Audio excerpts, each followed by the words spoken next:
Un saludo cordial, mi nombre es Jacqueline Hurtado de Barrera, del programa experto en tecnología educativa de la comunidad Antares de Planeta Fatla. Y en este momento vamos a trabajar con las aulas metafóricas, pero en particular con los procesos psicológicos involucrados en un aula metafórica. Una metáfora es un proceso cognitivo que permite comprender algo abstracto o desconocido a partir de las características de otro concepto conocido, aunque ambos inicialmente puedan parecer muy distintos. El aula metafórica se va a valer del lenguaje de la metáfora, que es un lenguaje figurativo y a veces basado en símbolos. A través de la metáfora, la persona logra aprender ciertas características de algo desconocido mediante una comparación analógica con otro proceso o con otro objeto que es conocido y que tiene ciertas semejanzas con el concepto que se quiere incorporar. Esta comparación implica un cierto nivel de abstracción. Entre otras cosas, podríamos decir que la metáfora o el uso de la metáfora en educación fomenta la capacidad de razonamiento abstracto, fomenta la imaginación y propicia la motivación que tiene el estudiante para vincularse con ese proceso o con ese contenido educativo. También ayudan a captar de manera inmediata un contenido que es difícil de explicar.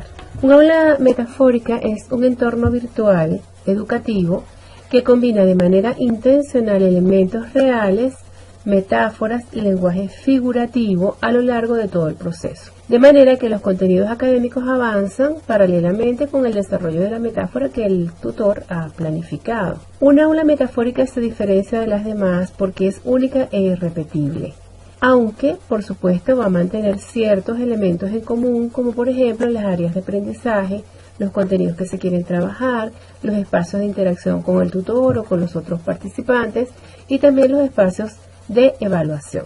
Sin embargo, combina todos estos elementos de una manera muy original y creativa que propician un aprendizaje lúdico.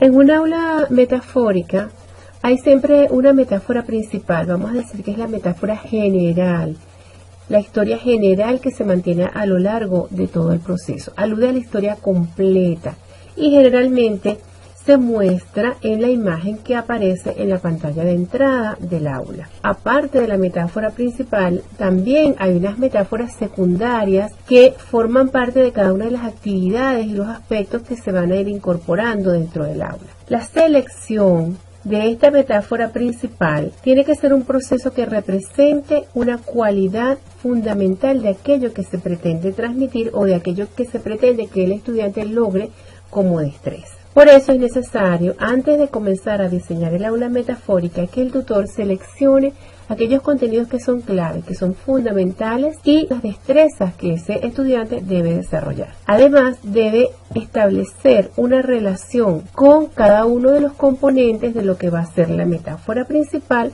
y cada uno de los componentes de las metáforas específicas. Esto incluye los roles que deben cumplir el tutor y el estudiante dentro de la metáfora, y además está vinculado con los procesos psicológicos que se generan durante el viaje a través de esa metáfora para que el estudiante pueda involucrarse y sentirse parte de ella.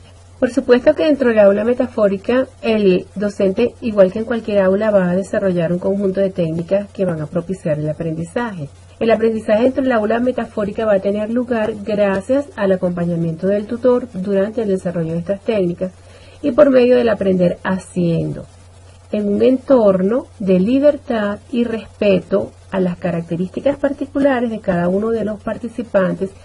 Es muy importante la capacidad que tenga el tutor de asumir su rol en cada una de las actividades que se vayan desarrollando. El hecho de que el tutor pueda mantener su rol le va a dar coherencia al proceso y va a permitir al participante involucrarse y seguir la historia completa. Ahora bien, con respecto a la evaluación, este es un aspecto también importante. No solamente tenemos que prever qué tipo de técnicas se van a incorporar, sino también cómo se va a hacer la evaluación. La evaluación de un aula metafórica debe incorporar también el carácter lúdico que va a ser permanente en las actividades de aprendizaje. Siempre debe estar presente la motivación del tutor para que el estudiante pueda ir alcanzando las competencias adecuadas y pueda ir cubriendo las metas que se han planteado.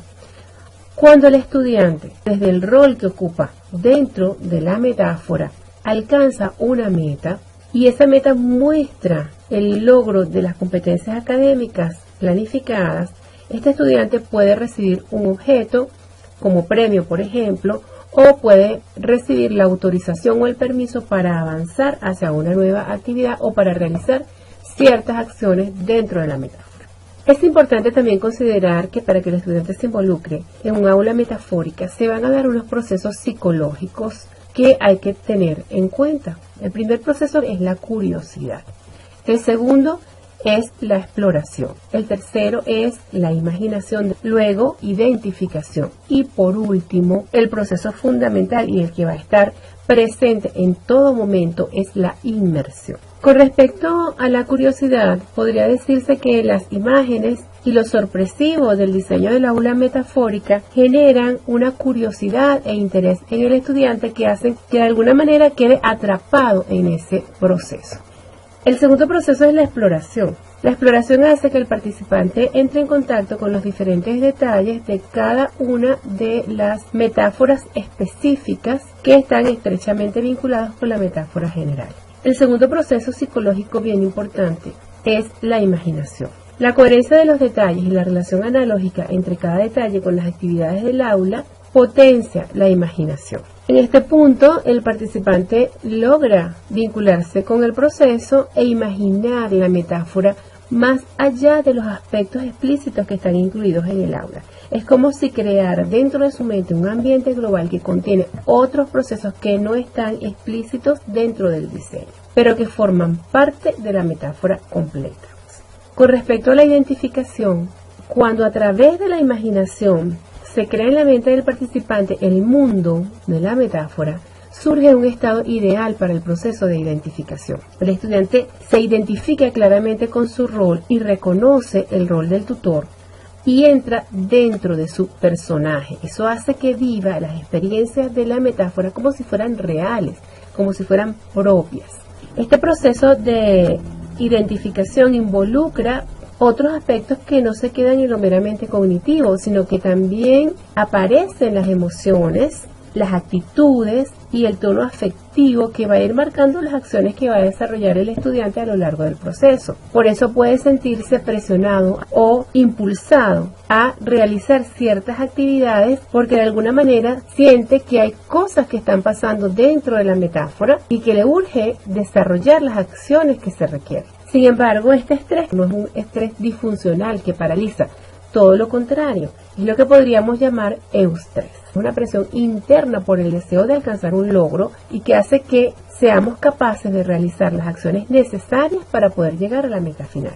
Para que este proceso de identificación se pueda dar de manera adecuada, es muy importante pensar en cuáles van a ser los roles tanto del estudiante como del tutor y de los participantes que van a ir acompañando este proceso.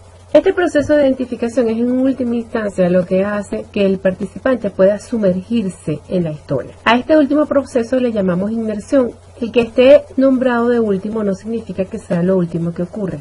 Este proceso de inmersión va ocurriendo desde el primer instante en el que se genera la curiosidad hasta el final de la metáfora. A medida que se va avanzando y los elementos se van organizando, la inmersión se va dando de manera más completa. La combinación entre imaginación y la identificación producen una sensación de realismo en la metáfora. Hay un equilibrio aquí entre imaginación y realismo.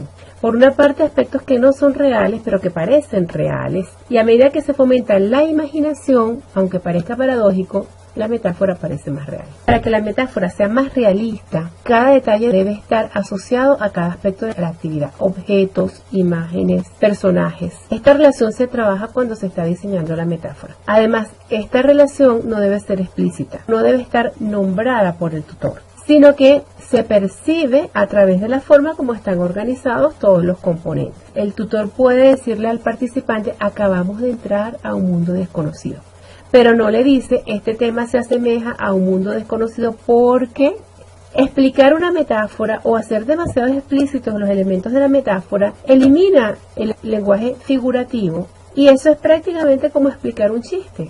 Cuando un chiste se explica, pierde la gracia.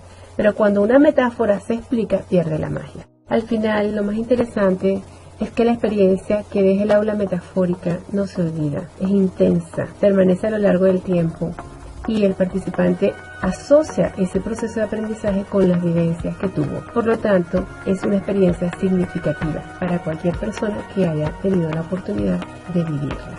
Después de haber visto las características del aula metafórica y las potencialidades que representa, ¿te atreverías a hacer un aula metafórica?